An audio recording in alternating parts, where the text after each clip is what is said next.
నేను పాస్తా చేసుకోబోతున్నాను. నూనె పోసి ఆవాలు వేసుకున్నాను, కరింపాకు వేసుకున్నాను, ఎర్రగడ్డలు, టమాటాలు, కొత్తిమీర అన్నీ వేసుకున్నాను.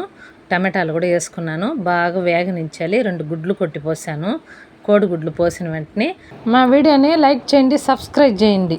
బాగా కలపెట్టిన వెంటనే క్యారెట్ వేసాను.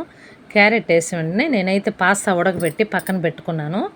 ఆ పాస్తాని అయితే నేను కొంచెం ఉప్పు, కారం, మిరప్పొడి అంతా వేసి బాగా కలపెట్టేసి పాస్తా ఉడకబెట్టిన పాస్తాని పోసాను. దాంట్లో పోసేసి కొంచెం మనం వేడి నీళ్ళు పక్కన పెట్టుకోవాలి.